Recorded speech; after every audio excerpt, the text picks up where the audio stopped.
Hola, ¿qué tal? Sean todos muy bienvenidos a una nueva transmisión de Dávila en vivo. Esperamos que hayan tenido unas muy felices fiestas navideñas junto a sus seres queridos, pero hoy ya estamos reunidos para hablar de trastornos de la tiroides. Para esto me encuentro con el doctor Iván Solís, él es endocrinólogo de Clínica Dávila, y el doctor Luis Rocha, él es cirujano de cabeza y cuello de Clínica Dávila. Doctores, ¿qué tal? Bienvenidos. Hola, Muchas gracias por acompañarnos muchas gracias hoy por la día. invitación. Gracias. Podríamos partir con algo bien general, porque tenemos muchas preguntas, entonces me gustaría partir con algo un poquitito general. ¿Qué son los trastornos a la tiroides? ¿O cuál es la función que cumple la tiroides? La tiroides es una glándula que se ubica en el cuello, ¿verdad? Está la región baja, la región central, entre la laringe y el esternón, ¿ya? Y su función es producir hormonas que van a actuar en todos los órganos de nuestro cuerpo, van a facilitar el metabolismo que se produce día a día en todas las actividades que hacemos. Básicamente para eso sirve la glándula. Es bien importante, parece. Así es. Bueno, doctora, entonces les cuento un poco la dinámica que vamos a llevar hoy día. Nosotros durante la semana pedimos que nos mandaran preguntas, entonces vamos a partir con las preguntas que nos han llegado durante la semana y a medida que nuestros pacientes se vayan conectando, seguimos con las preguntas en vivo. Súper. Entonces, ¿quién nos cuenta que tiene bocio y nódulos y tiene mucho miedo? La pregunta de los nódulos es algo que se repitió bastante, hay algunas que tuvimos que agrupar. Porque uno piensa nódulo, cáncer y miedo. ¿Eso es tan así o yo puedo vivir con nódulos y que no sean malos? ¿Qué? Yo puedo contestar, mira. Bocio, para empezar, digamos, bocio se denomina a todo crecimiento de la glándula tiroides, independiente de su causa. No, acá. Un poquito más abajo. Un poquito acá, claro. Debajo de la manzanita, digamos, ahí, ¿ya? Y sobre la tráquea. Entonces, todo crecimiento se llama bocio, independiente de la función o de la causa del bocio, ¿ya? Ahora, los nódulos tiroideos son súper frecuentes, ¿ya? Si nosotros examinamos a todos los pacientes en una sala de espera, nosotros vamos a encontrar que a la palpación solamente 6 a 7 de 100 pueden tener nódulos, a la palpación. Pero si nosotros hacemos una ecografía a todos los pacientes de la sala de espera, 30%. Entre 25 y 30% tienen nódulos en el tiroides. Es extraordinariamente frecuente. Pero ¿cómo es la cuestión? ¿Cuál es la diferencia entre este 70%, cómo se reduce a un 30%? No, el 7%. Ah, 7%. De las personas se les palpa un nódulo. Pero 7%. ¿y después no está? ¿Y después el nódulo no está? No, sí puede estar. Y si nosotros le hacemos una ecografía a las personas que no tienen idea, digamos, de que si tienen algo a la tiroides, vamos a encontrar en una de cada 4 un nódulo en la tiroides. En el fondo lo que dice el doctor es que al examen físico o la persona no es capaz de detectarse alguna masa o aumento de volumen, ni siquiera el examen clínico. Sin embargo, si uno le hiciera una ecografía a esa persona, sin tener idea de esa persona que tiene algo, uno detectaría que hay nódulos en la tiroides que están absolutamente asintomáticos. Uno de cada 4 personas. A propósito de síntomas, esa es otra pregunta que se repitió muchísimo durante la semana. ¿Cómo puedo saber si tengo problemas a la tiroides? Depende de los síntomas. Los síntomas de la tiroides pueden reflejar un exceso de producción de hormona, y en ese caso se llama hipertiroidismo, y un déficit o una falta de producción de hormona, y en ese caso se llama hipotiroidismo, ¿ya?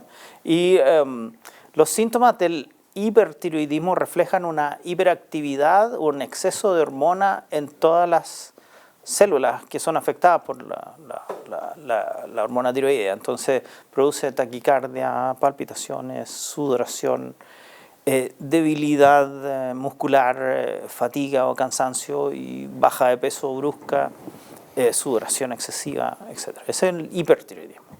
El hipotiroidismo, por otro lado, puede producir más o menos lo contrario. Puede producir un leve aumento de peso, sequedad de la piel, frío, difícil de controlar, estitiquez y otros síntomas que pueden darse.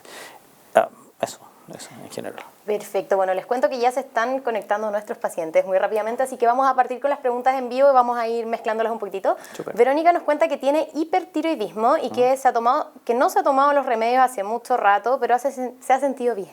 ¿Por qué será? Bueno, dentro del hipertiroidismo hay un espectro de síntomas que van desde síntomas muy leves hasta síntomas muy graves, digamos. Entonces, hay personas que tienen lo que se llama un hipertiroidismo subclínico, o sea, muy pocos síntomas. Y es posible que una persona tenga un hipertiroidismo leve que se sienta bien sin tratamiento. Ahora, el sentirse bien es una cosa bastante subjetiva, por lo tanto, es difícil de relacionar eso, ¿no? Lo mejor es que se controle su hipertiroidismo y se tome sus remedios, si es que están indicados. Doctor Rocha, durante la semana nos preguntaron, yo tengo hipotiroidismo y me quiero sacar la tiroides, pero mi endocrinólogo no quiso. Si no me funciona, ¿cuál es la diferencia entre tenerla y no tenerla? Claro, si ya mi glándula no funciona, ¿Para qué la quiero? entonces esa glándula no está ejerciendo su función y esa función es repuesta con el medicamento, ¿verdad? La levotiroxina, la hormona, que suple esta necesidad del cuerpo. La pregunta sería, ¿para qué o qué voy a ganar yo con sacarme esta glándula que no funciona si finalmente el resultado es el mismo? Después de operado no voy a tener mi glándula, pero no cambia en nada mi condición basal de no tener hormonas y tener que seguir tomando el medicamento. El mismo medicamento. El mismo medicamento, en la misma dosis, y por tanto lo que voy a hacer es exponerme a una cirugía en un pabellón, con una anestesia, donde hay un procedimiento que, por supuesto, tiene algunos riesgos y que finalmente el objetivo no va a mejorar en nada la calidad de vida de esa persona, sino que solamente va a exponerlo a riesgos innecesarios. Exacto. ¿De acuerdo? Doc, pero entonces, ¿yo cuándo me puedo operar de la tiroides? Básicamente las indicaciones de cirugía son 3. Por lejos la más frecuente que tenemos es el riesgo de cáncer o la sospecha de cáncer, nódulos benignos o tiroides que han crecido mucho y que están causando molestias mecánicas para respirar, ¿no es cierto?, para tragar. O también en pacientes que tienen un hipertiroidismo en casos puntuales, ¿verdad?, en que no han podido adherirse al tratamiento, han tenido problemas con los medicamentos, ¿verdad?, y alguna otra condición que lo amerite. Básicamente esos son los 3 grandes grupos de pacientes que nosotros operamos. Esto de las dificultades para tragar también es algo que se repitió mucho durante la semana. ¿Cómo yo lo distingo de una amigdalitis? No, pero en serio, yo creo que igual es un síntoma que podría ser cualquier cosa. ¿Cómo yo podría saber qué es la tiroides? La amigdalitis es una disfagia, o sea, produce una odinofagia, que es un dolor acá arriba, ¿sí? No baja, acá. O sea, ¿ya? duele para tragar acá abajo. Ahora, el tiroides está por sobre la tráquea, encima de la tráquea, ¿ya? Y detrás de la tráquea está el esófago, que es donde uno traga. Entonces, para que un nódulo tiroideo produzca un problema para tragar, tiene que ser muy grande y abarcar hasta muy atrás. Entonces, es difícil que un nódulo pequeño, por ejemplo, pueda producir dificultades para tragar. Entonces, ahí hay que hacer una exploración razonable, porque como causa, es poco frecuente que un nódulo tiroideo sea una causa de dificultad para tragar, a menos que sea muy grande. Eso es en el fondo, es decir, el tamaño del nódulo va a ser el que va a determinar estas molestias. Exacto. Ahora, muchas veces es bien evidente y algunas otras veces no es tan evidente, sin embargo, este tiroides está muy crecido hacia adentro o incluso puede estar crecido hacia el tórax, ¿ya? Por debajo del esternón. Abajo. Así es. Y muchas veces uno puede mirar a ese paciente y uno podría no ver tan evidente esa masa. Exacto. Pero sí, finalmente, con el estudio imagenológico uno se da cuenta que es una gran masa que está comprimiendo. Pero cuando están así de grandes, ahí sí hay bocio, ¿o no? Sí. O sea, ahí La mayor parte de las las veces, pero siempre hay excepciones.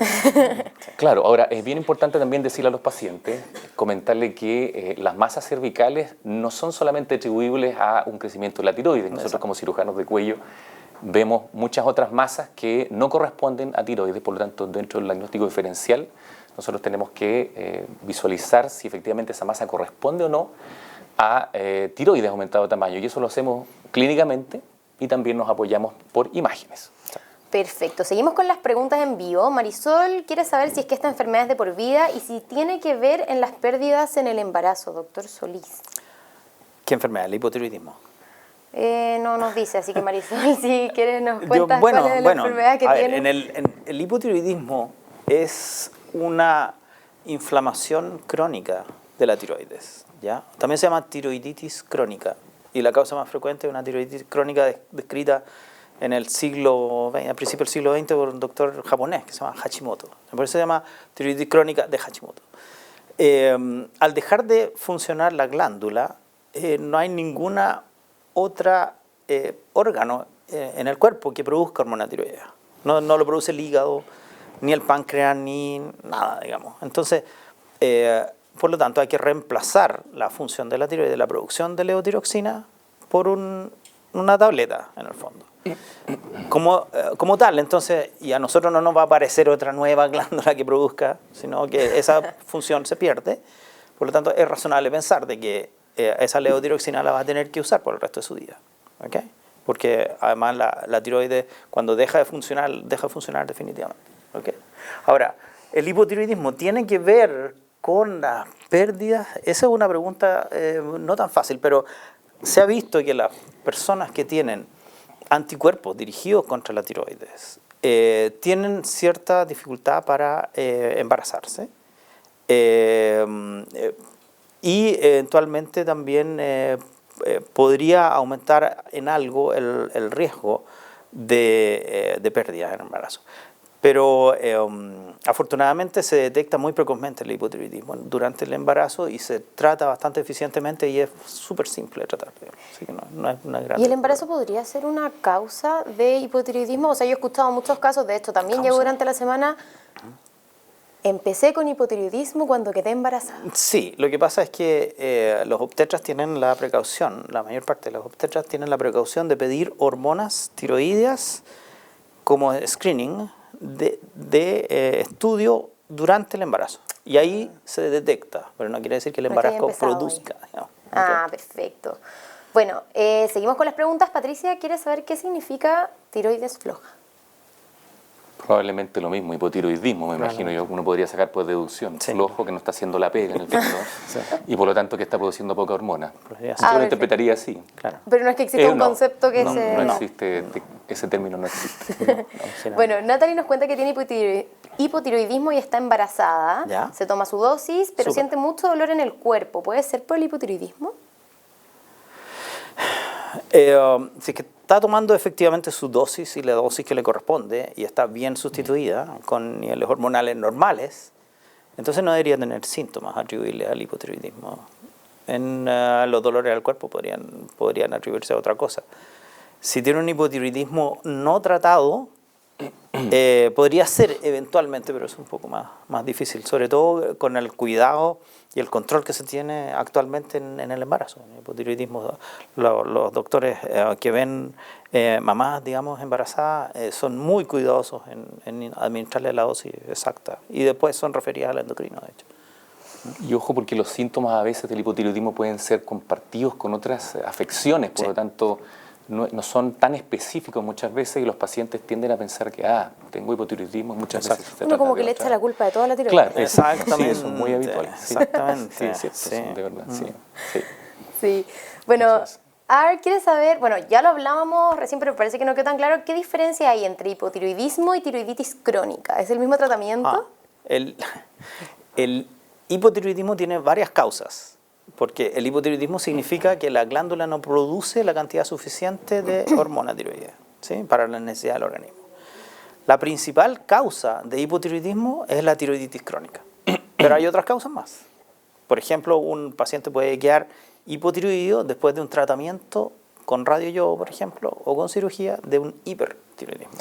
Eso es algo que se repitió bastante durante la semana. Exacto. ¿Y ahí qué se hace, doctor? ¿Nos operamos? Una vez que se operan o reciben radioyodo y se destruye la tiroides o se extirpa, en ese caso, como van a quedar sin tiroides, se trata con levotiroxina y reemplaza la función de la tiroides. O sea, pero después del tratamiento con yodo, no sí o sí quedó con hipotiroidismo, aunque no funciona la tiroides. La mayor parte de las veces sí. Las personas quedan con hipotiroidismo. Y de hecho ese es el objetivo del tratamiento. ¿Por qué es más grave el hiper? Porque es muy difícil calcular la dosis de radioyodo exacta para que los pacientes queden ni mucho ni muy poco. Claro. Y eso se hacía antes. Y había que dar una segunda dosis de radioyodo porque el paciente tenían una evolución, se les quitaba y después volvía el hipertiroidismo. Entonces es mejor dar una dosis suficiente como para producir un hipotiroidismo definitivo en esos pacientes. Y eso ya es pastillas de por vida. Claro, porque si no el riesgo de que vuelva el hipertiroidismo después del radioyodo es cierto. Pero, Doc, ¿por qué yo preferiría tener hipo que hiper?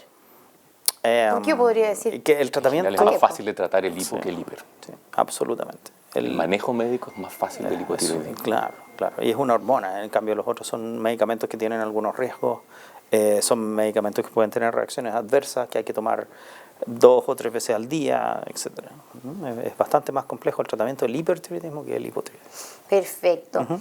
Tami cuenta que hace 9 años tuvo una tiroiditis subaguda, de hecho hoy cumple 9 años de eso. ¿Es posible que le suceda alguna vez nuevamente? ¿Esto es crónico? ¿No es crónico? O sea, ¿se le fue efectivamente? La tiroiditis subaguda es una enfermedad postviral que produce una reacción autoinmune, una inflamación de la tiroides que viene después de una infección viral como una especie de gripe. Entonces, es transitoria normalmente, dura 1 o 2 meses, cursa con una fase de hipertiroidismo, después cae en hipotiroidismo, después algunas personas quedan con hipotiroidismo definitivo y a otras personas se les quita, digamos, quedan normales.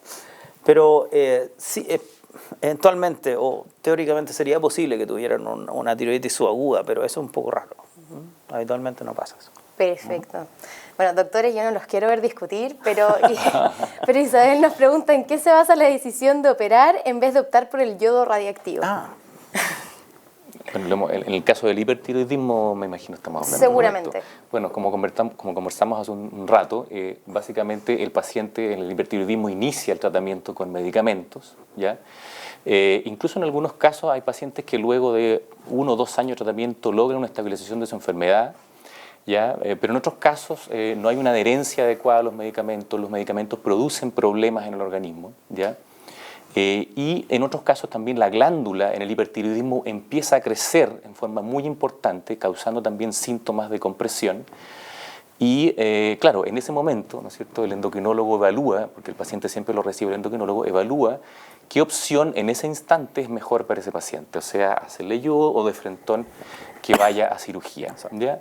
Y en ese caso el paciente llega con la solicitud del endocrinólogo, por favor, por tal y tal motivo, este paciente fue tratado tanto tiempo y por tal motivo se solicita cirugía y tiroidectomía. Sí, claro. Esa es más o menos la evolución. ¿Ya? No, es muy raro que uno vea a un paciente llegar con diagnóstico de hipertiroidismo a las 2 semanas, opérelo, eso no existe en el fondo. Es probablemente por el fracaso del tratamiento. Claro. Pero, ¿por qué, doctor Celis, te derivaría a un paciente en vez de quemarlo con yodo, en el fondo? Un caso claro, por ejemplo, en la enfermedad de vaso Graves, la orbitopatía, ¿no es cierto? La enfermedad de los ojos. Exactamente, que los ojos se salen un poco hacia afuera, ¿verdad? Que hay riesgo que la enfermedad, por ejemplo, empeore un poco al administrar el radioyodo.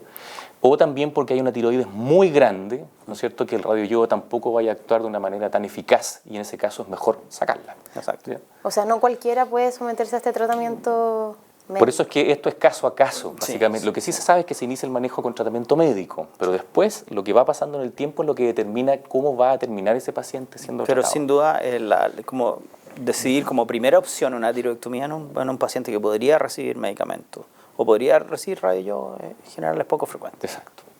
Doc, y cuando me opero de la tiroides, ¿también tengo que tomar después la levotiroxina, digamos? Absolutamente. O sea, ¿también deja de funcionar porque la sacan completa, sacan una parte? En la gran mayoría de los casos, ¿no es cierto?, se hace una tiroidectomía total. Pueden haber casos puntuales, ¿no es cierto?, particulares en donde uno podría sacar la mitad, pero la gran mayoría de los casos sí, hoy día se prefiere hacer una tiroidectomía total. Antes era más frecuente sacar la mitad de la tiroides. Exacto, o sacar incluso hacer nódulo. subtotales y dejar algunos pedacitos de glándula adheridos a algunas estructuras eso ya no se anatómicas. hace normalmente. Exacto, eso ya están abandonados. Sí, exacto. ¿Y eso por qué? Justamente porque se ha visto, por ejemplo, si yo saco casi toda la tiroides y dejo un pedacito al lado de estructuras anatómicas complejas como los nervios laringeos que mueven las cuerdas vocales o las glándulas paratiroides, etcétera, muchas veces se vio, por ejemplo, que ese tejido volvía a crecer. Claro. Y entonces que había que volver a operar al paciente porque ese tejido volvió a crecer, a aumentar su tamaño y entonces había que reintervenir, ¿no? Por ejemplo. Perfecto. Eduardo, doctor Solís nos hace una pregunta un poco general. Quiere saber por qué se genera la falla de la glándula tiroides, cuáles son los factores de riesgo. En el fondo, tal vez podríamos hablar de las enfermedades más comunes que dan a la tiroides y cuáles son las causas de cada una. Sí, la causa más frecuente que produce la falla en la tiroides es una enfermedad autoinmune, en la cual se activan algunas células de defensa que se llaman linfocitos y no reconocen a las células tiroideas como propias. ¿ya? Y por lo tanto montan una respuesta inmune que agrede a la tiroides, en el fondo, y la destruye las células que producen la hormona tiroides. Esa es la causa más frecuente. Esa es la tiroiditis crónica autoinmune o tiroiditis de Hashimoto. ¿Ya? Hay algunas otras causas de hipotiroidismo que son menos frecuentes. Por ejemplo, el hipotiroidismo secundario a una tiroidectomía, al sacar la tiroides, el paciente que ha hipotiroidismo. Por ejemplo, secundario también a un tratamiento con radioyodo. ¿Ya? El hipotiroidismo autoinmune se puede también asociar a algunas otras enfermedades autoinmunes que tienen la misma característica o parecidas, como la diabetes tipo 1, como la anemia perniciosa, como la enfermedad de Graves, como otras enfermedades autoinmunes que también se pueden producir. Las tiroiditis subagudas puede ser una causa, pero infrecuente, de un hipotiroidismo definitivo también. O sea, hay varias causas, pero lejos de hecho, la enfermedad autoinmune más frecuente en el humano es la tiroiditis crónica Hashimoto. Doc, ¿y la genética puede ser como un factor de riesgo? Así como que si mi mamá tiene, yo también. Hay una agregación familiar potente, sin duda. Hay familias que tienen problemas tiroideos tanto de hiper como de hipotiroidismo. Eso es muy prevalente, pero no es como una predisposición genética como fija o totalmente heredable. ¿Sí? Hay una predisposición. ¿Y ser mujer también puede ser un factor de riesgo? Sí, es más frecuente. En general, para todas las enfermedades autoinmunes, sí, son más frecuentes en las mujeres. Sí. Jimena, yo creo que a los pacientes les sería de utilidad explicarles que cuando uno evalúa la tiroides, hay enfermedades que pueden ser del punto de vista de su función y otras que pueden ser del punto de vista estructural. ¿Ya? Porque de repente las personas piensan, por ejemplo, que para que la tiroides esté enferma siempre tiene que haber hipotiroidismo, siempre tiene que haber hipertiroidismo. Eso no es así. Entonces, cuando uno evalúa a un paciente, uno le dice, evaluemos la función de su glándula, y eso se hace con exámenes de sangre, que son las típicas hormonas tiroideas, y con eso vamos a saber si la glándula está secretando buena cantidad de hormonas, si está secretando poco o mucho. En el caso que sea poco, decimos hipo. En el caso que es mucho, decimos hiper. Y eso es una parte. Y la otra parte es cómo está la estructura de la glándula, la morfología. Si está crecida o no, si tiene nódulos, a lo mejor no se desarrolló un lóbulo, hay solamente uno, y eso es lo estructural. Y esas dos cosas corren por carriles separados. O sea, uno puede tener un bocio grande y puede tener hormonas normales, o puede tener una tiroides pequeña, no aumentada de tamaño, pero un hipotiroidismo. Y eso es importante entenderlo porque son cosas que corren paralelas. No tiene que estar una presente para que ocurra la otra. ¿Ya? Y con esas dos cosas uno dice, este paciente estructuralmente tiene un bocio y sus hormonas están normales, cosa que puede ocurrir. O sea, a ese paciente no se le dan medicamentos, ni nada. Ese paciente, si no tiene hormonas alteradas. Yo se lo explico a mis pacientes como un auto. ¿Sí? El auto puede estar impecable, ¿sí? Puede estar hermoso, puede estar muy lindo, pero el motor no funciona. Entonces ese auto está bonito, pero no anda. Al revés, el motor puede estar impecable, pero el aspecto del auto es horroroso. ¿Okay? O sea, una cosa es la función y otra cosa es la morfología. Súper importante de aclarar. Eso es súper importante. Sí. Porque, por ejemplo, la mayoría de los cánceres muchas veces no tienen alteraciones hormonales. Entonces la persona piensa que, si no tengo hipotiroidismo. No, muchas veces la persona tiene su función tiroidea conservada, pero tiene un cáncer, por ejemplo. Exacto. Doctores, pero esto es algo que no se puede prevenir, o sea, pasa nomás. No es como que uno diga, sí, ten una vida saludable y no te vas a enfermar de la tiroides. Hasta por ahí, sí. Algo tiene que ver la ingesta de yodo. La ingesta de yodo como suplemento alimentario en general. Antes de 1982, fecha en la cual se empezó la yodación obligatoria de la sal en Chile, existía una cosa que se llamaba el bocio endémico, que eran bocios de muy gran tamaño y que se producían en personas que vivían, que no tenían mucho acceso al yodo, ¿ya? Como el Cajón del Maipo, por ejemplo. Había muchas personas que tenían unos bocios enormes. Eso, como patología, desapareció en Chile después de que se empezó a yodar la sal, ¿ya? Ahora estamos estudiando la relación que existe entre el exceso de yodación de la sal y la aparición de tiroiditis crónica o de nódulos. Así que aparentemente tiene que ver con la ingesta o con la suplementación de yodo en la dieta. Doc, ¿y qué pasa si yo no me trato la tiroides? Eso es algo que se preguntó mucho durante la semana. Yo tengo, pero en realidad no me tomo los remedios. Pero cuando dice si no se la trata, ¿de qué? Porque acabamos de hablar, hay muchos problemas. Era principalmente hipotiroidismo. Sí, claro. Y no me tomo los remedios, pero me siento bien. ¿Qué podría pasarme si es que no me tomo los remedios? En general, por eso, si uno se siente bien, eso es bastante relativo, ¿eh? Pero en general las personas que con hipotiroidismo, que no se toman el medicamento durante un tiempo y que no saben que están enfermas, uno parte con el tratamiento y decía, doctor, yo no tenía idea que me sentía tan mal hasta que empecé con el tratamiento. Entonces ahí notan que sus problemas de exceso de frío, sus problemas a la piel, al pelo, la estitiquea y todas esas cosas no se habían dado cuenta de que existían, ¿ya? Por lo tanto, si uno no se trata porque se siente bien, va a llegar algún momento en que va a empezar a sentirse mal. Y eso puede pasar al mes o a los 2 meses de tratamiento, o sea, de falta de tratamiento. Alejandrina hace una pregunta bien interesante. Dice, tengo hipotiroidismo, pero tengo los síntomas del hiper por lo que acabo de escuchar. ¿Cómo saber si tengo hipo o hiper? Tengo el tratamiento al pie de la letra, igual de repente ando muy decaída, mal. ¿Cómo saber si tengo hipo o hiper? Igual me he hecho la eco, tiene sus exámenes al día. Bueno, como decía el doctor Rocha, los síntomas del hipertiroidismo son compartidos por una serie de otras enfermedades, no son exclusivos de la enfermedad tiroidea. Entonces, habría que investigar, porque si sus niveles de hormona tiroidea son normales, entonces los síntomas que tienen puede que no sean atribuibles a una enfermedad de la tiroides, sino a otras enfermedades. ¿Okay? Perfecto. Importante hacerse el chequeo. Sí, claro. Sandra cuenta que el año pasado le descubrieron un nódulo en la tiroides de 4 milímetros y en el control de este año ya mide 5 milímetros. El resto de los exámenes está normal, tiene control por un año más. ¿Este nódulo se puede convertir en algo malo? ¿Un cáncer, por ejemplo? O sea, como conversaba el doctor Solís, es muy habitual encontrar nódulos tiroideos en las ecografías, ¿ya? De hecho, después de los 50 años, la mitad de las mujeres tienen nódulos tiroideos ahí, ¿ya? Un nódulo pequeñito como ese, claro, puede ser bueno, puede ser malo, sí. Se sabe que el 90% más o menos de los nódulos tiroideos son benignos y solo un 5 o un 10% son cáncer, ¿ya? Un nódulo de 4 milímetros habitualmente es muy pequeñito. Ahora, ¿cómo uno sospecha que un nódulo podría ser un cáncer? Porque ecográficamente, en ese caso, porque un nódulo de 4 milímetros no se va a palpar con los dedos en el examen clínico, tendría que ecográficamente tener algún signo como nódulo de bordes irregulares, bien vascularizado, con calcificaciones internas, etcétera, en que uno podría sospechar, ¿no es cierto?, que este nódulo podría tratarse de eso, ¿ya? Ahora, por lo pequeño de este nódulo, probablemente lo más conveniente para ese paciente es hacer un control y seguimiento, ¿ya?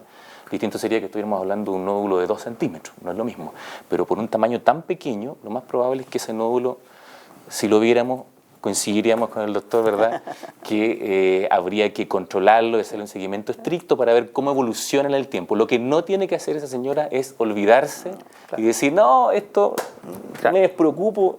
No, tiene que hacer un seguimiento, un control e ir viendo qué pasa, cómo se comporta ese nódulo en el tiempo. Sí, es súper razonable un control ecográfico al año, es totalmente razonable. Sí. Perfecto. Isabel dice, hola, gracias por el espacio. ¿Hay alguna relación entre el hipotiroidismo, la resistencia a la insulina y problemas intestinales? Lo digo porque cuando me falló la tiroides comencé con estos problemas. Sí, a ver. El hipotiroidismo puede producir algunas molestias gastrointestinales, sobre todo estitiquez o constipaciones. También el hipotiroidismo puede inducir un aumento de peso discreto, ¿ya? Hasta 5 kilos podría ser, 4 kilos, no más que eso en general. Si una persona piensa que subió 20 kilos y eso es por la tiroides, eso es muy importante. Eso no es así. Que hemos visto, ¿ya?, en la tele gente decir, subí 20 kilos. Y tengo problema en la tiroides y no puedo bajar de peso. Exactamente, exactamente. No, cuando se inicia el tratamiento de un hipotiroidismo y la persona subió de peso por eso, tiende a bajar 4 o 5 kilos, pero no más que eso. ¿Okay? Ahora, existe una relación entre el aumento de peso, el sobrepeso, la obesidad y la resistencia a insulina. Eso sí. Claro, pero no son hipotiroidismo, resistencia a insulina, no están directamente relacionados. Me gustaría andar un poquitito más en el tema del peso, porque es algo que se repitió muchísimo en las preguntas de la semana. Sí, claro. No puedo bajar de peso, tengo hipotiroidismo. ¿Por qué no puedo bajar de peso desde que tengo hipotiroidismo? Es cierto. ¿Es una excusa No, de nuestros pacientes? ¿O efectivamente es más si difícil una persona bajar de peso? tiene sobrepeso u obesidad y además tiene hipotiroidismo, entonces lo que hay que hacer es tratar el hipotiroidismo y eso la va a ayudar a bajar algo de peso, algo. Pero no es suficiente con el tratamiento para el hipotiroidismo. Además, se debe cumplir una dieta en relación a sus necesidades de calorías y harto ejercicio. Esa es la mejor manera de bajar de peso.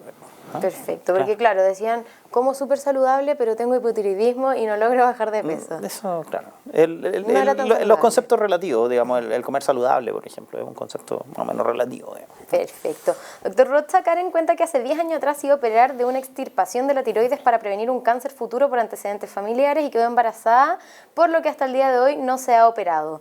En aquel tiempo le encontraron nódulos a través de una eco. ¿Es recomendable retomar una cita con el endocrinólogo, con el cirujano? De todas maneras, si había algún hallazgo que ameritara, ¿no es cierto?, alguna sospecha de cáncer o una punción, que no hemos hablado tampoco que cuando hay una sospecha de un nódulo tiroideo de cáncer, ¿no es cierto?, uno va a puncionar o ecográficamente sospecharlo, por supuesto debería retomar. No sabemos qué ha pasado con esa paciente en todo este tiempo.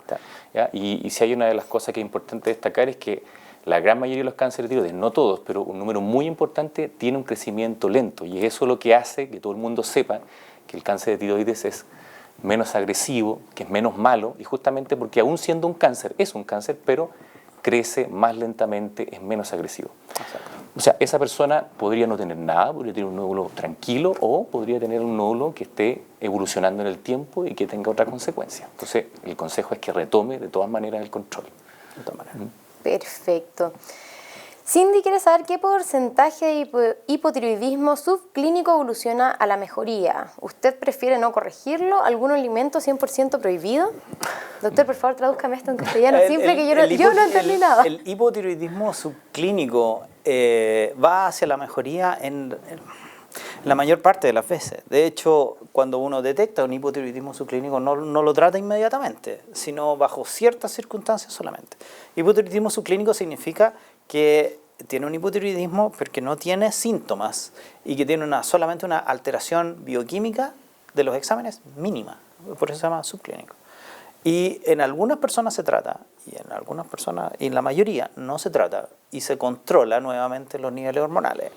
Y si los niveles hormonales persisten bajos o progresan hacia un hipotiroidismo definitivo, ahí se trata, ¿ya? Con algunas excepciones, por supuesto. Ah, o sea, por eso también nos llegaron a preguntar durante la semana que decían, tengo hipotiroidismo, pero el doctor no me quiere dar medicamentos. He ido a 3 especialistas y ninguno me da remedios. Claro. Es por esto, entonces. Es por eso. Hay otra cosa más. Las hormonas tiroideas con la edad van cambiando. Un niveles hormonales en una persona entre 20 y 40 años no es lo mismo que una persona entre 70 y 80 años. Entonces hay que hacer esa disquisición antes de decidir el tratamiento, porque el exceso de tratamiento tampoco es inocuo, o sea, puede producir también algunos problemas al corazón, osteoporosis y otros más. Perfecto. Isabel pregunta, ¿en qué porcentaje de casos de hipertiroidismo se salen los ojos? Esto es algo que nos preocupa mucho a las mujeres, ¿eh? A todos. Nos dicen problema de tiroides y uno piensa al tiro, vos sí se salen los ojos, de una. Es que eso no es tan así porque esa condición se desarrolla en la enfermedad de base de Graves, ¿ya? Y esa no es la única causa de hipertiroidismo. Por ejemplo, también hay tiroides que tienen nódulos que desarrollan una actividad autónoma aumentando la secreción de hormonas y que no cursan con esta condición. Y tampoco todos los bases de Graves, que es esta enfermedad que sí tiene esta condición, lo desarrollan.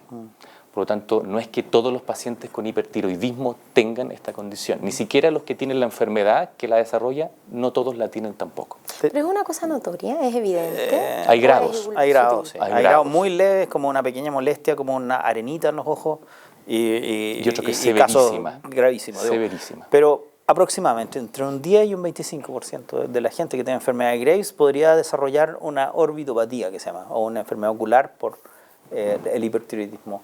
Y lo lo curioso de eso es que uno puede mejorar incluso el hipertiroidismo con tratamiento, con medicamentos, con cirugía, pero la enfermedad ocular puede seguir su curso propio. Por lo tanto, es necesario, hay un control multidisciplinario, ¿sí? Con los endocrinólogos, con los cirujanos, con los oftalmólogos, como para ver cómo evoluciona la enfermedad ocular, ¿ya? Porque la enfermedad ocular puede avanzar, se puede detener en algún momento, de hecho. Hay veces incluso en que se hacen descompresiones de la órbita, sí, o sea, se fracturan, ¿no es cierto?, hasta los huesitos de esa parte para poder permitir que el ojo no protruya tanto. Sí, y a veces hay casos muy severos también, como algunos leves, como dice el doctor. Por eso los oftalmólogos tienen que controlar esto. O sea, no es algo solamente superficial, físico. No. Puede producir alteraciones de la visión, visión doble, hasta claro. seguir en Pero casos. no hay que asustarse mucho, porque los casos severos son excepcionales. Exacto. Son excepcionales. Son pocos, la mayoría es una enfermedad más bien moderada. Y lo que uno ve en internet, en Google, que sea, son casos así muy excepcionales. Terribles. Claro, muy terribles. Claro. Perfecto. Ido dice, hola, soy Hashimoto, ya tengo tiroides. Puede ser, es un apellido frecuente en Japón. ¿En serio? No, mi apellido es Ferrá. Ya no tengo tiroides, mi endocrinólogo me dice que no es necesario que me la saquen. No. ¿Cómo? Ya no tengo tiroides, mi endocrinólogo dice que no es necesario que me la saquen, sufro mucho de niebla mental, aturdimiento, mareo, falta de memoria y confusión mental. ¿Ya? Ayúdenme, nadie me ha podido controlar esto. Además, soy celíaca. Sí. Han preguntado mucho también la misma ahora en vivo pregunta que sobre hacía la otra gluten. paciente, que ella cree que sacándose la tiroides se le va a solucionar el hipotiroidismo, lo mismo que conversamos delante. Claro. Ahora, si tiene algunos síntomas gastrointestinales y tiene enfermedad celíaca. ¿Qué pasa con el gluten? Han preguntado muchísimo si tienen es que la enfermedad celíaca también es autoinmune. También tiene el mismo origen. Se destruyen algunas células específicas en el intestino que ayudan a la absorción de los medicamentos, o sea, y de los alimentos, y se asocian. La enfermedad celíaca se puede asociar al hipotiroidismo como a otras enfermedades autoinmunes. Lo que habría que hacer también es explorar si es que efectivamente sus niveles de hormona tiroidea son normales. Habría que explorar si es que no tiene alguna otra enfermedad o si tiene bien controlada su enfermedad celíaca, que explique los síntomas que está teniendo. Porque puede que no. También es cierto de que hay algunas enfermedades autoinmunes que afectan a la glándula suprarrenal, como la enfermedad de Addison. Y hay personas que tienen enfermedad celíaca y enfermedad de Addison y hipotiroidismo. Entonces, hay que estudiarla, ¿no? Hay que estudiarla bien. Perfecto. Esa es la cosa. Jacqueline nos está contando que se operó hace 15 días, su doctor le salvó la paratiroides, pero el calcio le bajó a 7.4. Quiere saber si es que se demora en activar el calcio. Bien. De nuevo, ¿qué es eso de salvar la paratiroides? Claro. Por favor, doctora, explícanos a todos. Bueno, a ver, pegadito a la glándula tiroides hay 4 glandulitas chiquititas, 2 derechas, 2 izquierdas, en la gran mayoría de los casos, porque pueden haber 3 o más incluso, pero en la gran mayoría tenemos 4, que son más o menos del porte de una lenteja, para que la gente se haga una idea, ¿ya? Y estas glándulas tienen mucho que ver en el control del calcio. Están vascularizadas, o sea, su irrigación sanguínea les llega por las mismas arterias que nutren la tiroides. Por tanto, cuando uno saca la tiroides, tiene que preocuparse, ¿no es cierto?, de preservar esta irrigación y, ¿no es cierto?, despejar estas glandulitas y dejarlas abajo en el lecho para que puedan seguir con su función. Esta condición no es fácil, obviamente, porque anatómicamente se encuentran muy adheridas, ¿verdad?, y su vasculatura está muy pegadita a la tiroides. Cuando uno realiza este procedimiento, las glándulas en general sufren un pequeño trauma.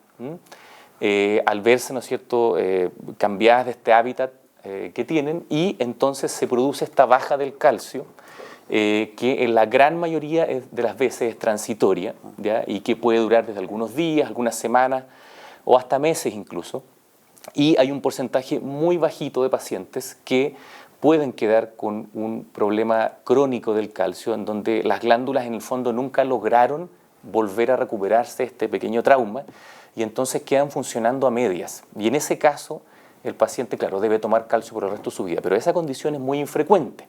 La gran mayoría de las veces o no hay una hipocalcemia, porque las glándulas lograron solventar bien este pequeño trauma, o lo hay por un tiempo que es variable, pero limitado, que puede ir entre algunas semanas o algunos meses.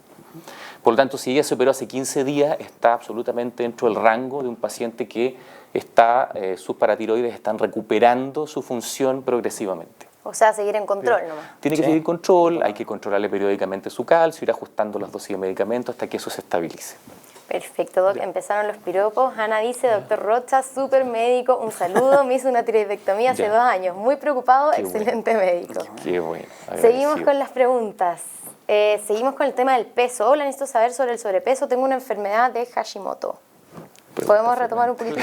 Sí, yo dije que esto se frecuente. La causa más frecuente de sobrepeso no es el hipotiroidismo. De todas maneras, digamos, la causa más frecuente de sobrepeso es la dieta occidental, digamos, y la manera que tenemos nosotros de enfrentar la actividad física. La inactividad física es lejos la causa más frecuente de que uno tenga sobrepeso. También hay unos componentes genéticos que son importantes de considerar. Si uno viene de una familia en que todos tienen sobrepeso, es bastante frecuente que también los hijos tengan sobrepeso, tanto por el componente genético como los hábitos que también se heredan. El hipotiroidismo puede contribuir, pero insisto, no es la primera causa ni la más importante y se puede controlar fácilmente con hormona tiroidea, además. Por lo tanto, si es que tiene hipotiroidismo hay que tratarlo bien y si está bien tratado hay que buscar qué otras causas explican la mantención de ese sobrepeso. Bueno, por otro lado, Marcela dice, buenos días, tengo Hashimoto, quisiera saber si ustedes recomiendan cambio en la alimentación, gluten, soya, lácteos, etcétera, o aún no está comprobado nada. No hay mucha relación entre Hashimoto y gluten, ni soya en particular, pero se ha visto que la suplementación en algunos casos de un oligoelemento, de una sustancia que viene en microdosis que se llama selenio, podría tener que ver con el tratamiento de algunas formas de hipotiroidismo y de la enfermedad ocular, ¿ya?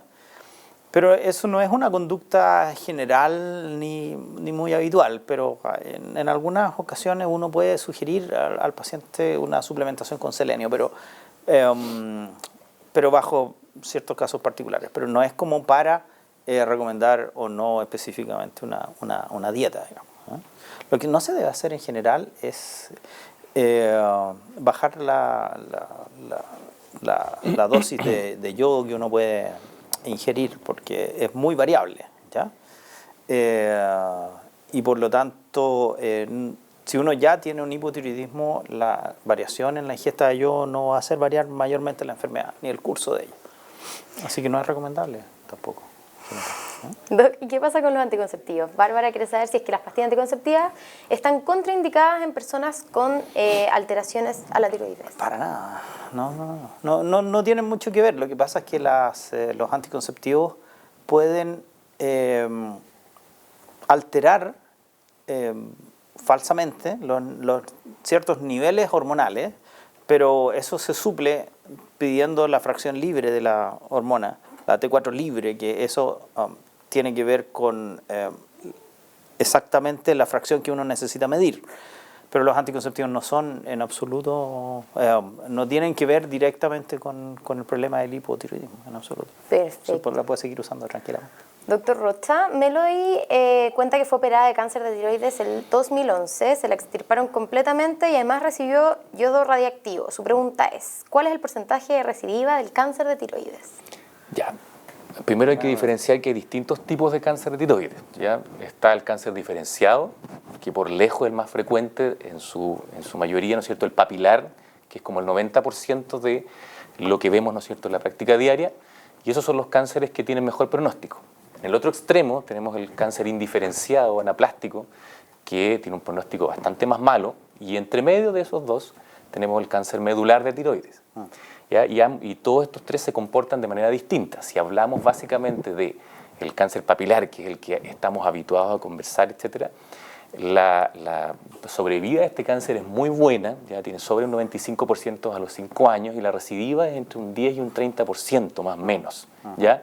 Y la recidiva se puede producir, la gran mayoría, ¿no es cierto?, entre los 5 años primeros, pero en general es un cáncer que tiene un muy buen pronóstico, es decir, si por ejemplo ese cáncer le vuelve en los ganglios y la paciente está en control, uno puede ir a resecar, ¿no es cierto?, el tejido linfático que está comprometido y esa paciente probablemente siga teniendo un muy buen pronóstico. Aquí la clave es que el paciente nunca deje los controles. Exacto. ¿Ya? Con un seguimiento adecuado, con su endocrinólogo, el cirujano, eso se va a pesquisar y esa paciente, si tiene un papilar, que es lo más frecuente, va a andar muy bien. ¿Ya? La mayor parte de lo que es. Perfecto. Se nos abrió un mini foro aquí por la pregunta de Amelia. Quiere saber por qué se pierde la memoria y tiene tanto cansancio con el hipotiroidismo aún tratado. Y claro, se están respondiendo que son síntomas que se presentan entre ellas, se repiten. Sí, claro. Bueno, el déficit de memoria puede deberse a muchas cosas. No solamente al hipotiroidismo, insisto. Y un hipotiroidismo bien tratado habitualmente no debería tener demasiados síntomas. Los síntomas del hipotiroidismo se traslapan o se confunden con síntomas depresivos, por ejemplo, muy frecuentes, ¿ya? Entonces es difícil a veces hacer la disquisición entre una persona que tiene hipotiroidismo y una que tiene depresión, porque los síntomas se comparten. Pero dicen que, claro, como que cuando no te trata del hipotiroidismo te da depresión, ¿eso es cierto? ¿O tienes más...? Claro, sí, en general. Y también los psiquiatras conocen que personas que están en tratamiento con depresión y no les va bien en el tratamiento, también se pueden agregar hormonas tiroideas que mejora la respuesta al tratamiento. Entonces son síntomas bastante consistentes y bastante parecidos y difíciles de discriminar. Ahora, ¿cómo uno puede hacer la separación de eso? Midiendo los niveles de hormonas tiroideas. Si los niveles de hormonas tiroideas son normales y se han mantenido normales durante bastante tiempo, probablemente los síntomas no sean atribuibles al hipotiroidismo, sino a otra causa. Perfecto. Usted nos hace una pregunta bien interesante. ¿Es diferente el hipotiroidismo en mujeres y en hombres? ¿Hay alguna diferencia? No. ¿Lo mismo? No. No era tan interesante. La misma condición, en el fondo, de falta de hormonas. Los síntomas son bastante Es más frecuente en las mujeres, sí. Eso sí. Sí, ya nos dijimos. Exactamente. Eso. Bueno, Cecilia dice que lleva 2 años con esta enfermedad de tiroides. Nunca le han mandado a un especialista y los ojos los siente como con sequedad. ¿Le podríamos responder? ¿Ella tiene un hipertiroidismo? Dice enfermedad de tiroides, así que Cecilia, bienvenida. ¿Qué nos puede decir? ¿Hiperipo? Claro. Ahora, la sequedad de los ojos no es solo debida a la enfermedad de la tiroides. Hay otras enfermedades autoinmunes también que pueden producir sequedad de los ojos y de la boca, digamos. Así que sería súper bueno tratar de controlar eso, ¿ya? Ahora, es un poco raro o difícil que una persona que tiene hipertiroidismo se sienta bien durante 2 años y recién ahora no. Es como excepcional. Normalmente las personas que tienen hipertiroidismo consultan y consultan más o menos rápido porque los síntomas son bastante evidentes. Perfecto. Ahora quiere saber si es que tiene alguna relación el hipotiroidismo con la disautonomía. Consulto porque hay muchos síntomas en común, como distingo cuando es el problema de tiroides o el del sistema autónomo. Frío, baja presión, cansancio extremo, etc. La disautonomía no tiene que ver con el hipotiroidismo o el hipertiroidismo en general. Pero la disautonomía puede tener algunos síntomas que podrían confundirse, ¿ya? Pero la disautonomía, lo que es característico es que las personas tienden a tener caídas bruscas de depresión bajo ciertas circunstancias. Por ejemplo, al levantarse rápido y bruscamente ante ciertas emociones, ante el dolor, ante el acto de hacer pipí bruscamente en la noche, sobre todo, pueden tener algunos desmayos o algunos episodios. Así que esos síntomas no se ven en el hipotiroidismo, en la enfermedad tiroidea. Perfecto. Jonathan dice, para el endocrinólogo, doctor Solís, ¿el hipertiroidismo tiene cura? Me trataron hace 20 años con yodo radioactivo y medicación por varios años. ¿Ya? Luego la doctora me hacía solo controles hormonales a través de exámenes de sangre. Ajá. Hoy, 15 años después, los exámenes me salen en rangos normales.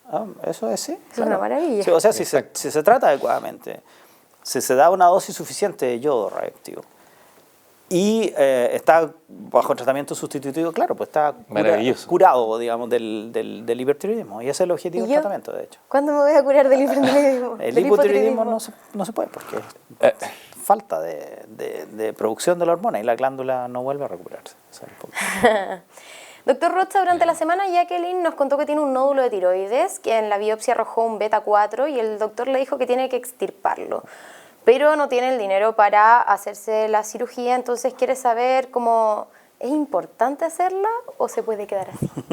Claro, cuando uno... sale un poco caro. Esa es decisión del Claro, cuando uno tiene un nódulo que uno cree que es sospechoso, uno pide una punción. Y esa punción se informa según el sistema de Bethesda, ¿ya? El sistema de Bethesda establece riesgo de cáncer, ¿ya? El Bethesda 4 nos establece alrededor de un riesgo de un 30%, alrededor más o menos. Y por lo tanto, si bien es cierto que podría haber un cáncer, podría no haberlo, ¿ya? Existen hoy día pruebas moleculares que pueden ayudar a tomar una decisión, pero que son muy caras en general, no están al acceso de todos. Y por otro lado también podría operarse esta paciente para poder saber si finalmente eso es un cáncer o no. Ahora, nadie le puede asegurar a esa paciente que tiene un cáncer, sino que más bien no hay cómo decirle que no lo tienen un 100%. Exacto. Y por lo tanto, lo ideal sería resolver eso de una manera clara para poder establecer con certeza absoluta si hay o no un cáncer. De otra manera, nunca lo vamos a poder saber. Exacto. Perfecto. Marisol quiere saber si es que uno está tomando Sentis, adulteran algo la enfermedad, ella está tomando T4 de vago. Sí, podría eventualmente alterar la absorción de la hormona tiroidea. Sentis también es un medicamento que tiene que ver con la hiperactividad simpática, como que acelera un poco el metabolismo. Entonces, la combinación de hormona tiroidea con ese acelerador del metabolismo no es muy recomendable. Se puede como pasar de revoluciones. Doctor, durante la semana nos preguntaron si es que es cierto que un medicamento es más efectivo que otro variando del laboratorio. En el fondo, la levotiroxina no tiene muchas variedades, creo que son 2 marcas las que la venden. Sí, ¿Puede ser que uno sea mejor que otro o en realidad da un poco lo mismo? No, en general no. Lo que pasa es que en general los pacientes que están con una marca tienen que mantener esa marca durante el tiempo. Ah, ya. ¿Sí? Porque la transición, por ejemplo, si uno está tomando Eutirox y se cambia a levotiroxina, en la transición pueden ocurrir algunas variaciones en la absorción porque no siempre son exactamente equivalentes. Así que eso de estarse cambiando de uno a otro puede alterar un poco el seguimiento de los enfermos, ¿ya? Pero eso no quiere decir que no se puedan ocupar. Pero sí, en general, si uno se embarca en una, tienen que seguir con esa misma, ojalá. Perfecto. Y si no, tiene que advertir al doctor, sabe que me cambié, estaba tomando que me cambié al otro, y eso, para aclarar las cosas, para no confundir. Ok. Doctor Rocha, María contó que que lo operaron en el 2018 en enero de la tiroides y ganglios. De la tiroides, y ahora siente que le agarran los ganglios y que tiene todo el cuerpo como adormecido. ¿Eso podría ser un síntoma de esto? A ver, el cuerpo adormecido más me hace suponer que podría haber en ella algún problema del calcio, ya que tuviera hormigueos, por ejemplo, o a lo mejor falta hormona también, más en específico, pero más bien la recidiva, como ella dice, que le tenga comprometidos los ganglios, más bien se establece, ¿no es cierto?, por aumentos de volumen en el cuello o un examen imagenológico que sea sospechoso, donde hay ganglios que se vean, una ecografía exactamente, y también exámenes de sangre que permiten sospechar que hay persistencia o recidiva de enfermedad. Entonces, ese adormecimiento no me calza tanto como una sospecha de recidiva del cáncer, sino como más bien algo más bien en específico. Podría haber algún problema del calcio, de las dosis de hormonas, pero no es lo que uno esperaría encontrar como para pensar en una recidiva de la enfermedad. No va por ahí el tema. ¿Ya? Hay que buscar por otro lado. Por otro lado, sí, más que pensar eso. Io cuenta que es Hashimoto y celíaca con todos los niveles normales y un nódulo controlado. Quiere saber cuál es la opinión de ustedes, por qué podría tener nieblas mentales. Habría que tratar de definir o qué entiende él por niebla mental. ¿Okay? Porque si estamos hablando de lo mismo, pueden ser hartas causas, digamos.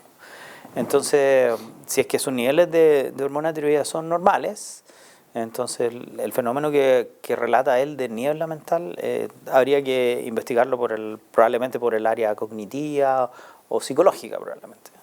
Pero no estoy seguro que podría deberse, a menos que haya un hipotiroidismo profundo y que no se haya tomado sus medicamentos en algunas semanas o meses.